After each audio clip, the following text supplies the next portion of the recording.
नमस्कार दोस्तों, आप सभी का study for UPSC PCS channel में स्वागत है। आज तारीख है 22 जनवरी 2024 ईस्वी और आज का न्यूज़पेपर आर्टिकल डिस्कशन का वीडियो होगा। ये 22 जनवरी है, आपको पता ही है कि क्या है। अयोध्या में भगवान श्री राम का मंदिर में आज प्राण प्रतिष्ठा हो जाएगा और बहुत दिनों से जो मंदिर को लेकर विवाद था आज वो भी संपन्न हो जाएगा। तो प्रधानमंत्री वहाँ पर खुद जाएंगे। प्रधानमंत्री नहीं होंगे, मुख्य पुजारी जो प्राण प्रतिष्ठा करेंगे यजमान वो अलग होंगे। और पहले तो प्रधानमंत्री ही थे लेकिन बाद में दूसरे लोगों को बनाया गया। तो राम मंदिर के बारे में आज हम लोग डिटेल में समझेंगे। नागर शैली के बारे में थोड़ा सा समझ लेंगे क्योंकि इम्पॉर्टेंट है। और एक आर्टिकल डिस्कस करेंगे लाल सागर से संबंधित, जो इंडियन एक्सप्रेस का आर्टिकल है उसको डिटेल में डिस्कस करेंगे। और ज़्यादा न्यूज़ तो डिस्कस नहीं हो पाएगा क्योंकि आज चारों तरफ बहुत बड़े स्तर पर कार्यक्रम चल रहा है। गानों की आवाज़ तो आपको आ ही रही होगी, तो इसलिए कठिन हो गया है आज थोड़ा सा डिस्कशन करना। खैर कोई बात नहीं, आप लोग भी मनाइए, उत्सव मनाइए। छुट्टी है तो छुट्टी को एंजॉय कीजिए, कोई बात नहीं, एक दिन तो होना ही चाहिए। हाँ, लेकिन उन्माद नहीं होना चाहिए कभी भी, ये गलत होता है। किसी धर्म को नीचा साबित करके अपने धर्म को ऊपर साबित मत कीजिए। अपने धर्म की अच्छाइयों को प्रचारित कीजिए, प्रसारित कीजिए, उससे ज़्यादा सही होता है प्रोसेस। किसी को नीचा दिखाकर खुद को ऊपर दिखाना ये सही तरीका नहीं होता है। तो भगवान श्री राम की पहचान ही रही है मर्यादा। क्या रहा है? मर्यादा। मर्यादा का तात्पर्य होता है कि भाई डिसिप्लिन खुद पर जब आप आरोपित करते हो तो वही मर्यादा होता है। कोई दूसरा आरोपित करता है तो वो शासन होता है। जब आप खुद से खुद पर आरोपित करते हो तो क्या होता है? डिसिप्लिन, मर्यादा होता है। तो इसके अंतर को समझिएगा और ध्यान में रखिएगा। मनाइए, खूब उत्सव मनाइए, पूजा पाठ, भगवान राम की आरती स्तुति जो भी करना है कीजिए, करना ही चाहिए, क्या गलत है इसमें? ठीक है, चलिए देखते हैं आज का। पहले भगवान श्री राम के मंदिर के बारे में थोड़ा सा जानकारी लेते हैं, उसके बाद हम लोग आर्टिकल डिस्कशन करेंगे। ओके, दूसरा न्यूज़ क्या है आज का, हेडलाइन में ही दूसरा है कि जो एन बीरेन्द्र सिंह है, ये कौन है? तो मणिपुर के सीएम हैं, भारतीय जनता पार्टी से संबंधित हैं, ये मणिपुर के सीएम हैं और इनके रेजिग्नेशन को लेकर अब फैसला आने वाला है। मणिपुर आपको पता ही है, अभी तक मई महीने से लेकर और अभी तक, अभी कौन सा महीना चल रहा है? तो अगले साल का 2024 ईस्वी का जनवरी का महीना चल रहा है और जून के आसपास से वो एथनिक वायलेंस से ग्रसित है। अभी भी वहाँ पर वायलेंस होते हैं। कुछ दिन पहले भी एक पुलिस ऑफिसर को मार दिया गया था वहाँ पर। तो उसके बाद से एन बीरेन्द्र सिंह के रेजिग्नेशन की बातें हो रही, पता नहीं क्यों अभी तक इसको रखा हुआ है। शुरुआत में ही राष्ट्रपति शासन वहाँ पर लगा देना चाहिए था और नहीं है सही, ये व्यक्ति नहीं शासन कर पाए और वहाँ पर सरकार पर कई सारे आरोप लगे। इसके बाद इनको हटाने की प्रक्रिया हो सकता है कि शुरू हो और इनको हटा दिया जाए। थोड़ी सी देर हो गई हटाने में, पहले ही हटा देना चाहिए था। खैर चलिए हम लोग मंदिर के बारे में देखते हैं कि मंदिर क्या किस प्रकार से बना हुआ है और वहाँ से सवाल नागर शैली से पूछे जा सकते हैं। नागर शैली से सवाल पूछे जा सकते हैं। नागर शैली की एक उपशैली होती है जिसको कहा जाता है ओडिशा शैली। एक होती है सोलंकी शैली। सोलंकी शैली कहाँ पर दिखता है आपको? तो ये दिखता है आपको गुजरात में, जिसको गुजरात शैली भी कहा जाता है। ठीक है, उसके बाद से आपको ओडिशा शैली दिखता है, जो कहाँ पर दिखता है आपको? ओडिशा में। नागर मंदिर की अगर बात करेंगे आप लोग तो ओडिशा में और मध्य प्रदेश के खजुराहो के क्षेत्र में नागर शैली के मंदिर आज भी हैं।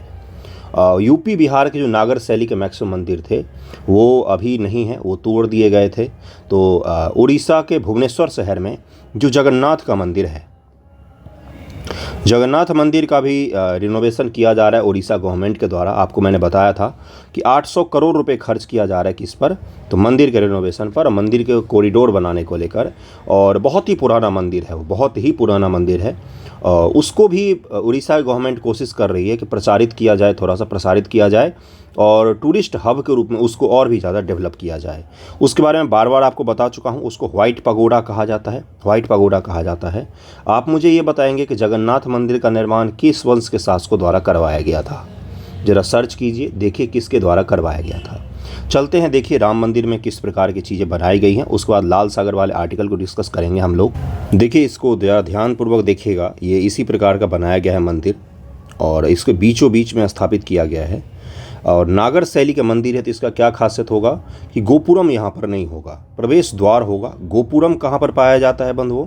तो गोपुरम आपको द्रविड़ शैली के मंदिरों में दिखता है और नागर शैली के मंदिर जो होते हैं ये कर्वेचर में होते हैं, कर्व होता है इस प्रकार से, जबकि द्रविड़ शैली में क्या होता है? पिरामिड नुमा शेप होता है। ये सब कुछ बेसिक चीज़ें हैं जिसको आपको ध्यान में रखना होता है। नागर शैली के मंदिर में चारों तरफ प्रदक्षिणा पथ जो होते हैं ये बने होते हैं, कई बार मंदिर के अंदर ही बने होते हैं। जैसे अगर आप एमपी के मंदिर की बात करेंगे तो वहाँ पर मंदिर के अंदर ही प्रदक्षिणा पथ बने होते हैं, जिसके कारण से मंदिर की चौड़ाई जो होती है वो ज़्यादा हो जाती है। द्रविड़ शैली में इसका भाव होता है। राम मंदिर में भी प्रदक्षिणा पथ को मंदिर के अंदर नहीं बनाया गया है, भीड़ के कारण से उन्होंने प्रदक्षिणा पथ को मंदिर के बाहर बनाया है। ठीक है, ये ध्यान में रहेगा। यहाँ पर देखिए अलग अलग मंडप का निर्माण किया गया है। नृत्य मंडप होता है, अलग अलग मंडपों का निर्माण किया जाता है भगवान के गर्भगृह से पहले। गर्भगृह का क्या होता है? जहाँ पर मुख्य देवता मंदिर के निवास करते हैं। पंचायतन शैली, पंचायतन शैली का नाम जरूर ध्यान रखिएगा, यूपीएससी ने पीटी में पूछा हुआ है। जिसमें क्या होता है, 4 गौण देवता होते हैं और बीच में मुख्य देवता होते हैं। जो 4 अलग अलग देवता होते हैं उसमें शिव, दुर्गा, हनुमान और कोई देवता हो सकते हैं। ये चीज़ ध्यान में रहेगा। और इसकी खासियत क्या होती है नागर शैली में कि इसमें कभी भी मंदिर के कंपाउंड के अंदर तालाब का निर्माण नहीं किया जाता है। सामान्य तौर पर नदियों के किनारे होते हैं बड़े मंदिर नागर शैली के, और मंदिर के कंपाउंड के अंदर में तालाब का निर्माण नहीं किया जाता है। जबकि द्रविड़ शैली के मंदिरों की खासियत होती है कि उसमें तालाब का निर्माण किया जाता है बड़े स्तर पर। ठीक है, उसके बाद से क्या होता है द्रविड़ शैली में? द्रविड़ शैली में मंदिर के बाहर भी देवताओं को बहुत ही बड़े स्तर पर सुसज्जित किया जाता है।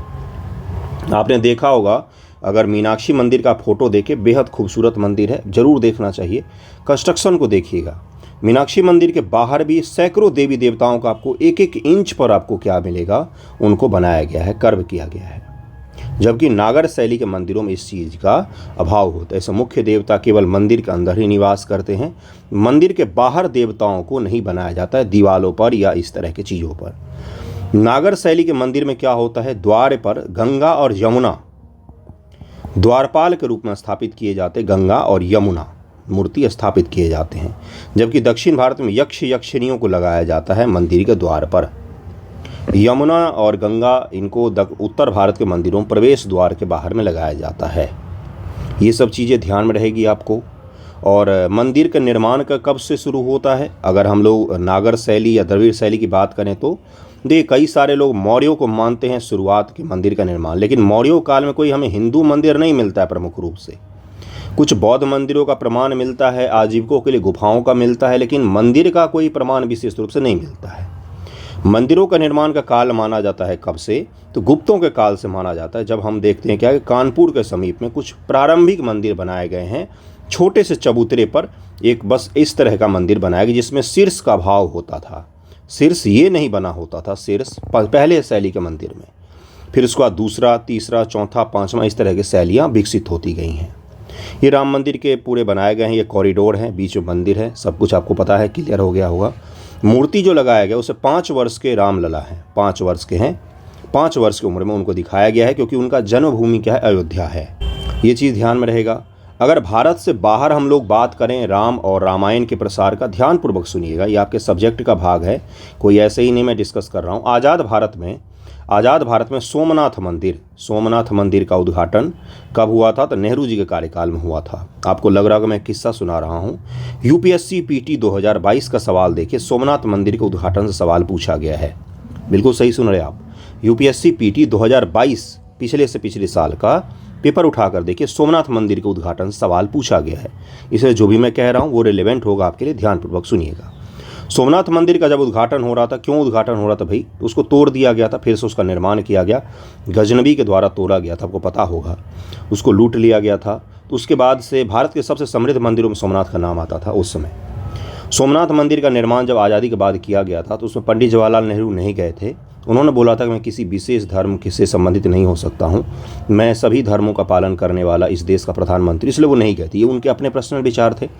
लेकिन राष्ट्रपति महोदय राजेंद्र प्रसाद जी गए थे और यही पूछा गया था यूपीएससी पीटी के एग्जामिनेशन में। क्या बोल रहा हूँ मैं? यूपीएससी पीटी के एग्जामिनेशन में यही पूछा गया था स्टेटमेंट बनाकर कि नेहरू जी गए थे या राजेंद्र प्रसाद गए थे। यूपीएससी पीटी 2022 का मैं कह रहा हूँ, ठीक है। तो देखिए उसके बाद से हुआ क्या भारत में। तो नेहरू जी वाला और राजेंद्र प्रसाद जी वाला किस्सा भी ध्यान में रखिएगा, क्योंकि ये आपको पता होना चाहिए। उसके बाद से प्रमुख मंदिर राम मंदिर ही होगा, जिसका पुनः निर्माण किया जा रहा है। बहुत ही दिनों से विवाद था इसका, बहुत दिनों से विवाद था। आज़ादी के पूर्व का विवाद है। अगर आपको लग रहा हो कि अभी का विवाद है तो अभी का नहीं है। अभी तो केवल एक पार्टी को राम जी का आशीर्वाद मिला है, बाकी तो ये विवाद बहुत पुराना है, बहुत ही पुराना है। 1857 के आसपास आपको बता देता हूँ, 1857 के आसपास यहाँ पर कई बार दंगे हो चुके हैं इस मंदिर को लेकर, राम मंदिर को लेकर। खैर, अब बहुत बड़ा विवाद के साथ साथ राम भगवान का मंदिर बन रहा है, बनना ही चाहिए, क्यों ना बनना चाहिए। अब थोड़ा सा भारत के बाहर का रामायण की बात करते हैं। एक देश है थाईलैंड, वहाँ पर भी एक जगह है जिसका नाम है अयोध्या। 13वीं शताब्दी के आसपास वहाँ पर अयोध्या नामक शहर का स्थापना किया गया था। वहाँ के राजा को आज भी क्या माना जाता है? विष्णु का अवतार माना जाता है। सही सुन रहे हैं आप, ध्यानपूर्वक सुनिएगा। एक बुद्धिस्ट देश है थाईलैंड, लेकिन वहाँ के राजा को क्या माना जाता है? विष्णु का अवतार माना जाता है। रामायिक, क्या बोल रहा हूँ मैं? रामायणिक करके एक उत्सव मनाया जाता है जो संपूर्ण रूप से भारत के रामायण पर ही आधारित होता है। वहाँ के राजा को आज भी राम 1, राम 2, राम 3, राम 10 इस प्रकार से संबोधित किया जाता है। इसको छोड़कर अगर आप पूरे दुनिया भर की बात करेंगे तो थाईलैंड, इंडोनेशिया के जो रामलीला होती है, ध्यानपूर्वक सुनिएगा बंधुओं, कुछ भी मैं नरगल सनरगल नहीं कह रहा हूँ, आपके लिए इम्पोर्टेंट है। इंडोनेशिया की रामलीला जो होती है वो सबसे अद्भुत रामलीला मानी जाती है। इसी प्रकार से थाईलैंड में भी होती है। मलेशिया, दक्षिण पूर्वी एशिया, जितने भी देश हैं सभी जगहों पर प्रचलित है क्या?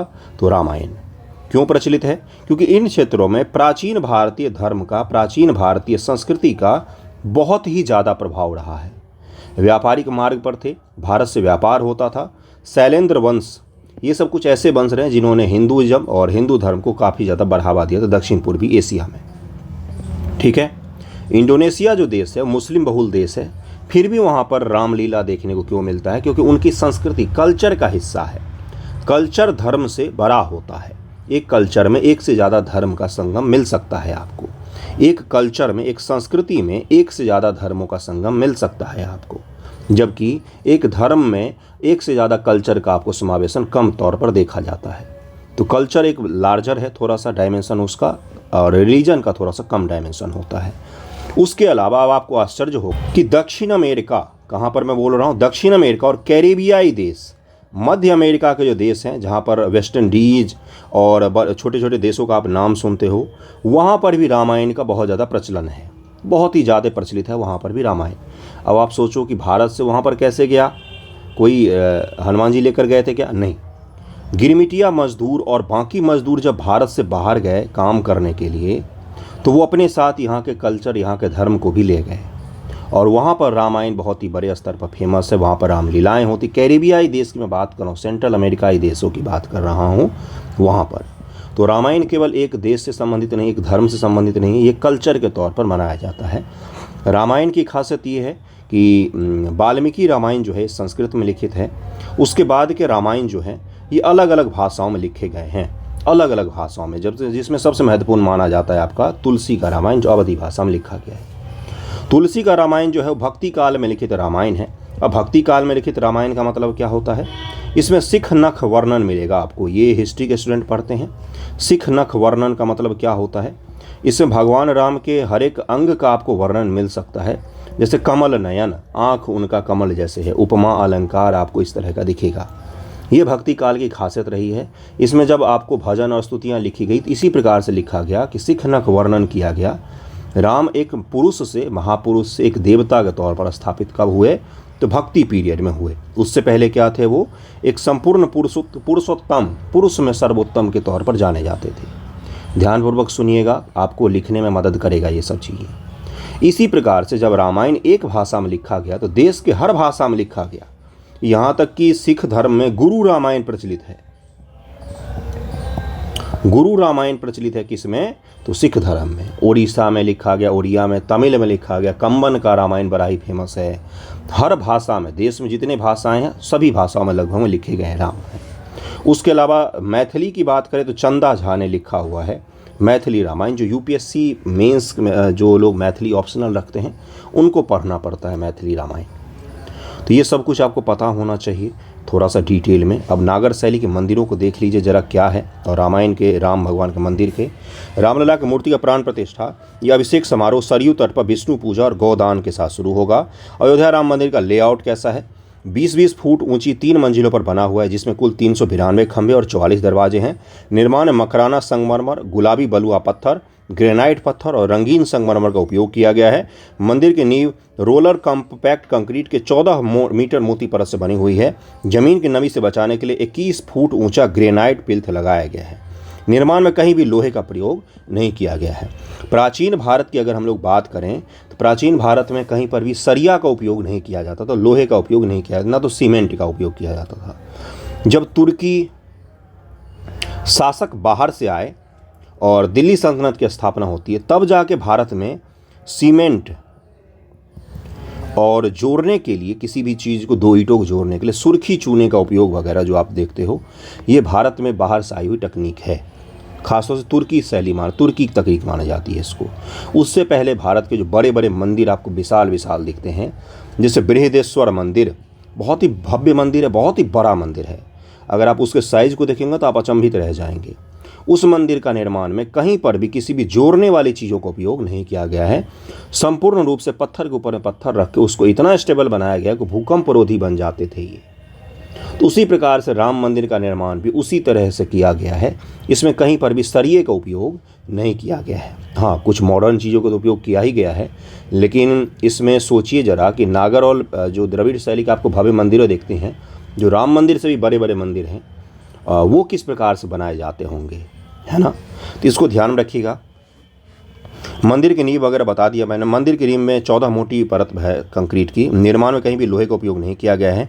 मंदिर का स्थापत्य शैली गर्भगृह, मंडप, हॉल और मंदिरों के साथ नागर शैली की है। अब कल एक स्टूडेंट ने सवाल पूछा था, क्या पूछा था सवाल, कि मुझे मैसेज किया था कि स्थापत्य शैली और वास्तुकला में क्या फ़र्क होता है।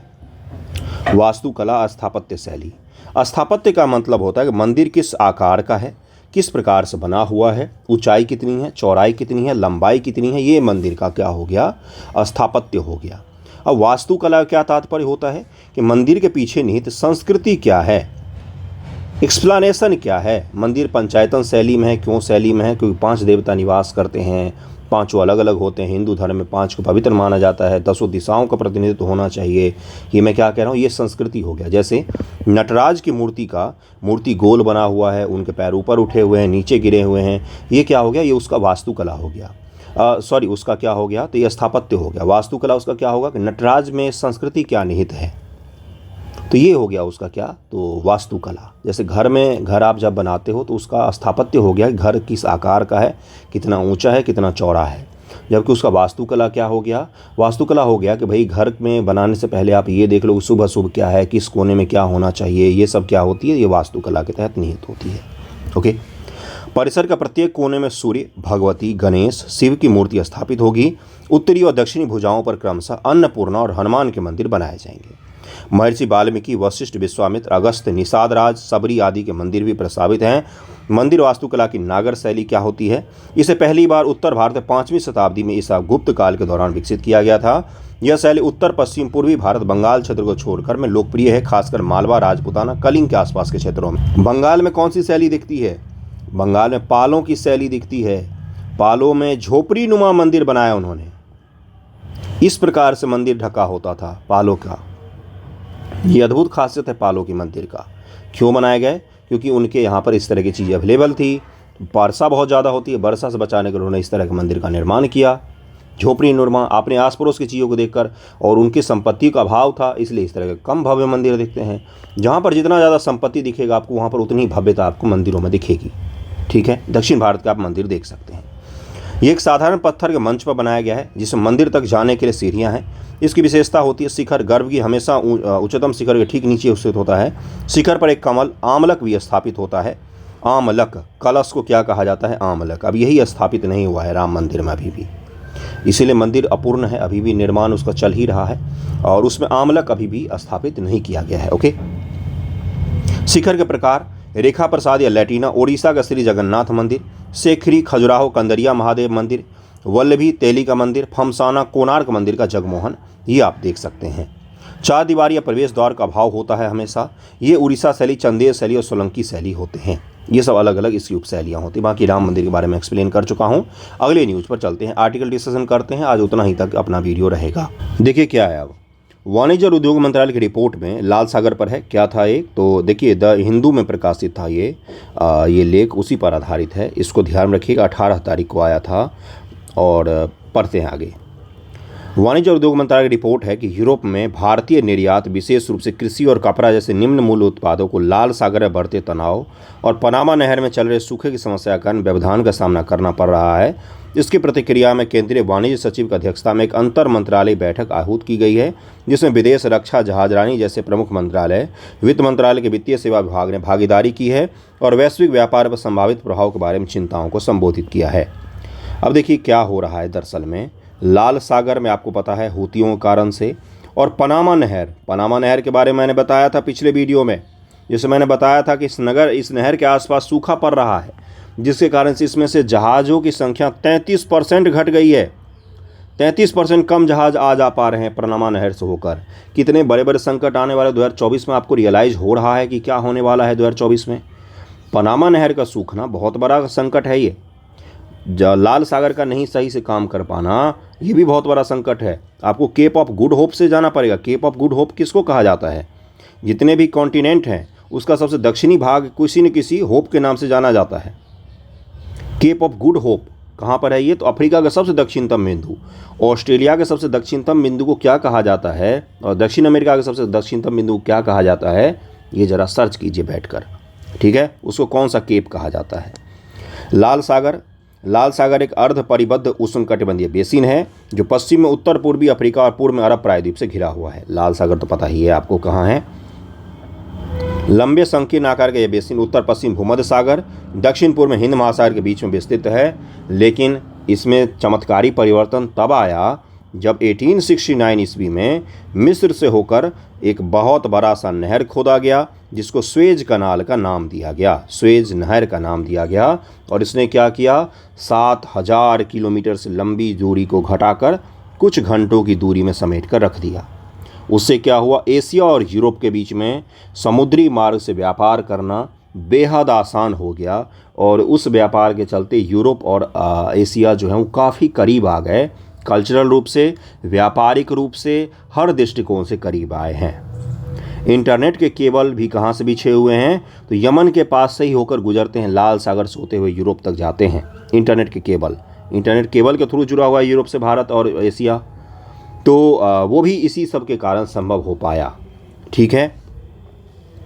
उत्तरी छोर या अकाबा की खाड़ी स्वेज की खाड़ी में पृथक होता है, जो स्वेज नहर के माध्यम से भूमध्य सागर जुड़ा हुआ है। दक्षिणी छोर पर यह बाबल मांडेव जलडमरू नदी के मध्य से अदन की खाड़ी और बाह्य हिंद महासागर जुड़ा हुआ है।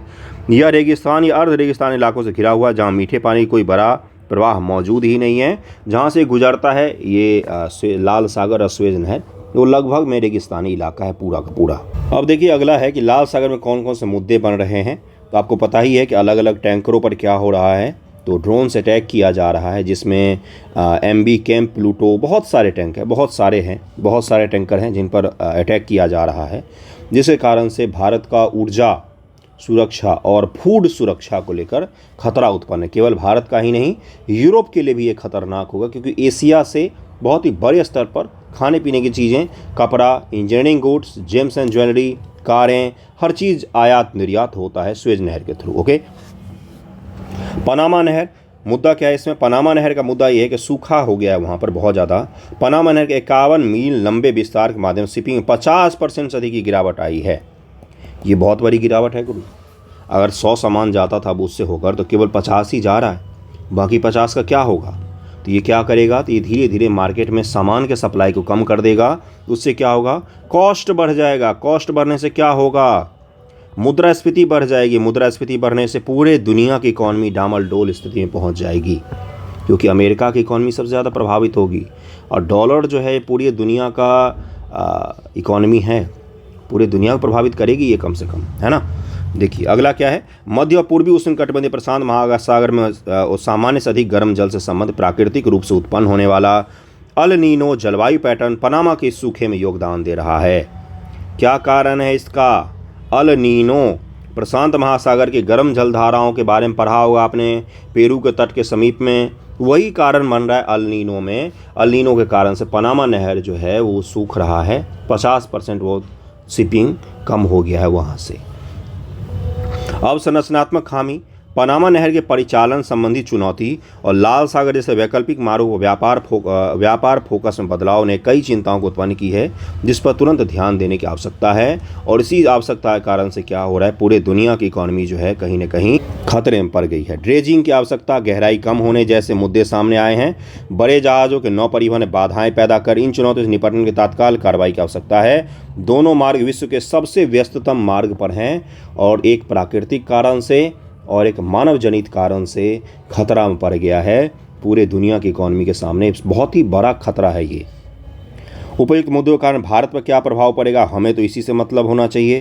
कृषि वस्तुओं पर प्रभाव पड़ेगा। इस महत्वपूर्ण व्यापार मार्ग पर व्यवधान के कारण बासमती और चाय जैसी प्रमुख वस्तुओं के निर्यातकों के लिए चिंताएं उत्पन्न होगी, क्योंकि बड़े स्तर पर ये चीज़ें निर्यात करते हैं। अब लाल सागर व्यवधान से क्या होगा, भारत के जो उत्पाद हैं उनको कहाँ से घुमा कर ले जाना पड़ेगा, अफ्रीका के दक्षिण से।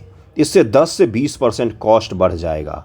अब 10 से 20% कॉस्ट बढ़ने से क्या होगा, भारतीय जो सामान है वो बाज़ार में प्रतिस्पर्धा में पिछड़ने लग जाएंगे। महंगा सामान कोई भी खरीदना नहीं चाहेगा। चीन ने कहीं न कहीं सड़क के माध्यम से अनेक रूटों की तलाश कर ली है और अपने सामान यूरोप तक पहुंचाने की क्षमता भी रखता है, क्योंकि रूस के थ्रू वो पहुंचा सकता है। लेकिन भारत के बगल में तो पाकिस्तान है, जिसके कारण से हम सड़क से यूरोप से कनेक्टेड नहीं हो पाएंगे इतनी आसानी से। तो हमारे लिए व्यवधान ज़्यादा है यहाँ पर। तेल व पेट्रोलियम व्यापार पर प्रभाव पड़ेगा। प्रमुख शिपिंग कंपनियां द्वारा लाल सागर का मार्ग का प्रयोग से बचने के कारण वैश्विक तेल पेट्रोलियम प्रवाह में गिरावट आएगी। हालांकि रूस से भारत का तेल आयात अप्रभावित रहा है। रूस से जो हम लोग तेल आयात कर रहे हैं वो अप्रभावित है, बाकी जो व्यापार है वो प्रभावित हो रहा है बहुत ज़्यादा। लाल सागर संघर्ष के बीच ईरान के सहयोगी माने जाने भारत की रूसी तेल पर निर्भरता की स्थिति बनी हुई है। अमेरिका को महंगा निर्यात, पनामा नहर में जल की कमी का मुद्दा, फिर सूखे की स्थिति के कारण एशिया से अमेरिका जाने वाले जहाज़ों को स्वेज नहर मार्ग चुनने के लिए विवश होना पड़ रहा है, जिसके परिणामस्वरूप पनामा नहर मार्ग की तुलना में यात्रा में 6 दिन का अतिरिक्त समय लग रहा है। और अतिरिक्त समय लगने के कारण से क्या हो रहा है, वहाँ पर महंगा बिक रहा है अमेरिका में सामान। पनामा नहर एक व्यवहार्य विकल्प नहीं है, जबकि लाल सागर क्षेत्र में स्वेज नहर की ओर स्थित बाब आल मांडेब जलडमरू मध्य एशिया को यूरोप से जोड़ता है। 100 साल पुरानी पनामा नहर अटलांटिक और प्रशांत महासागर को जोड़ती है और भारत के लिए अधिक व्यवहार्य विकल्प बिल्कुल भी नहीं है वो। अब कौन कौन से कारक हैं जो इन संकटों में योगदान दे रहे हैं। आधुनिक हथियार संबंधी चिंताएं, लाल सागर की स्थिति जटिल होती जा रही है, जिसका असर स्थिरता और व्यापार दोनों पर पड़ रहा है। उन्नत हथियारों का उपयोग राष्ट्रों के बीच संयुक्त रक्षा प्रयासों की प्रभावशीलता पर सवाल उठाता है, जिससे व्यापार व्यवधान व उच्च अंतर संचालनीयता के दावों के बारे में चिंताएं पैदा होती है। सारे देशों के बीच कोऑपरेशन का अभाव है। हूती विद्रोहियों से निपट नहीं पा रहे हैं। हथियार सारे के सारे धरे रह जाते, आपका व्यापार प्रभावित हो रहा है। मुद्दा दरअसल में ये है। पायरेसी तकनीकों का अनुकूलन, अतीत के समुद्री पायरेसी चुनौतियों के समान ही विलंबित अंतर्राष्ट्रीय प्रतिक्रियाओं ने विद्रोहियों को अत्याधुनिक प्रौद्योगिकियों को अपनाने का अवसर दे दिया है। जो विद्रोही और उस क्षेत्र में डाकू डकैत हैं, पायरेसी करने वाले लोग हैं, पायरेट्स हैं, उनके पास ऑटोमेटिक वेपनाइज सिस्टम मौजूद है, उनके पास छोटे मोटे मिसाइल मौजूद हैं, उनके पास रॉकेट लॉन्चर मौजूद हैं, जिससे वो क्या करते हैं, जहाज़ों को टारगेट करके निशाना बनाते हैं। हर दिन किसी न किसी जहाज़ पर गोला बम बारूद दागते हैं वो लोग। राज्य का समर्थन और मिसाइल प्रसार, ईरान और चीन जैसे संभावित राज्य और भी बहुत सारे राज्यों ने कहीं न कहीं इनको बैक किया है। और इसके कारण से ये जो छोटे मोटे ग्रुप थे इतने मजबूत हो गए हैं कि अमेरिका और ब्रिटेन को चुनौती दे रहे हैं और जहाज़ों पर हमला कर रहे हैं। ये ऑपरेशन प्रोस्पेक्टिव गार्जियन के प्रति उदासीन प्रतिक्रिया। अब इस ऑपरेशन के बारे में अगर आप ध्यान में नहीं रखेंगे तो पीटी में आपका सवाल छूट सकता है, पूछा ही जाएगा इसके बारे में। ऑपरेशन प्रॉस्पेरिटी गार्जियन ये अमेरिका और ब्रिटेन के संयुक्त सेनाओं का अभ्यास है, ऑपरेशन है, जो हूती विद्रोहियों को अटैक करने के लिए चलाया जा रहा है, जिसका उद्देश्य संयुक्त समुद्री बल के तहत कार्य करना है। को सहयोगियों और भागीदारों को उदासीन प्रतिक्रिया प्राप्त हुई है। बहुत सारे देश इसमें इंटरेस्ट नहीं ले रहे हैं। फ्रांस, इटली, स्पेन जैसे नाटो सहयोगी स्वतंत्र रूप से अभियान चला रहे हैं, जो अंतर्राष्ट्रीय सहकारी तंत्र के संचालन अमेरिका की क्षमता के बारे में संदेह का संकेत देता है। फ्रांस, इटली और स्पेन जैसे जो देश हैं नाटो के सहयोगी, वो अमेरिका के नेतृत्व में काम नहीं कर रहे हैं इन देशों से निपटने के लिए, इन विद्रोहियों से निपटने के लिए। वो अपना अलग अलग ऑपरेशन चला रहे हैं, जबकि नाटो के सहयोगी देश हैं ये। अब फिर भी क्या हो रहा है, अमेरिका ब्रिटेन अलग ऑपरेशन चला रहा है, फ्रांस इटली स्पेन ये सब अलग ऑपरेशन चला रहे हैं। जब एक ही काम है, एक ही टारगेट है, तो मिलकर काम करो। तो ये भी कहीं ना कहीं दिखाता है कि ऑपरेशन प्रॉस्पेरिटी गार्जियन जो है अमेरिका के नेतृत्व वाला, उसमें विश्वास नहीं करते हैं बाकी के नाटो के ही सहयोगी देश।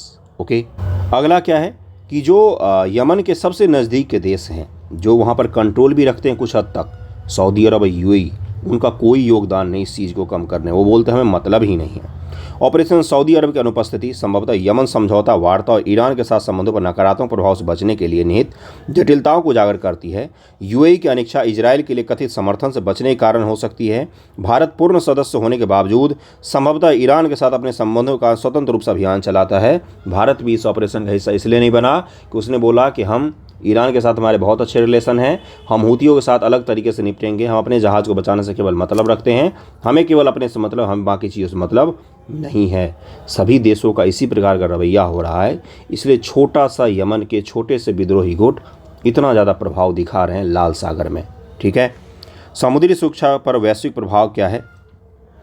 ऑपरेशन प्रॉस्पेरिटी गार्जियन के गठबंधन के रूप में कार्य कर सकने की असमर्थ समुद्री कानून पर संयुक्त राष्ट्र कन्वेंशन द्वारा निर्दिष्ट नौ परिवहन की स्वतंत्रता का समर्थन करने वाले समान विचारधारा वाले देशों के बीच विभाजन को उजागर करती है कि यूएन क्लॉज पर तो बहुत सारे देश एकमत हैं, लेकिन उसको इम्प्लीमेंट करने, सुरक्षित समुद्री यात्रा को बनाने के लिए कोई भी देश जो है वो एकजुट नहीं हो पा रहे हैं। क्यों? क्योंकि सबके विचारधाराएं अलग हैं, सबके रिलेशन ही अलग हैं, सब बट गए हैं इन मुद्दों पर। कोई हूतियों के साथ खड़ा है, कोई ईरान के साथ खड़ा है, कोई इजराइल के साथ खड़ा है, कोई अमेरिका के साथ खड़ा है। इस तरह से बट गया है पूरा वैश्विक समुदाय कि एक छोटा सा समुद्री मार्ग को सुरक्षित नहीं कर पा रहे हैं हम। ओके, भारत इन मुद्दों की संवेदनशीलता को कम करने के लिए कौन से उपाय कर सकता है?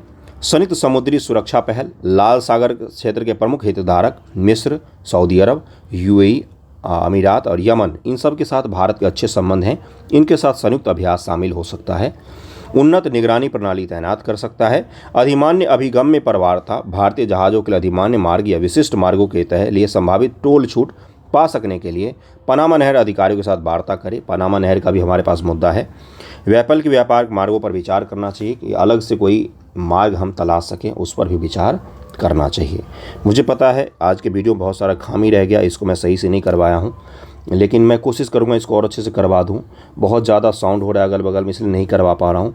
आज का वीडियो यहीं पर रखिए, अगले वीडियो में जल्द ही मिलेंगे हम लोग और भी न्यूज़ के साथ में।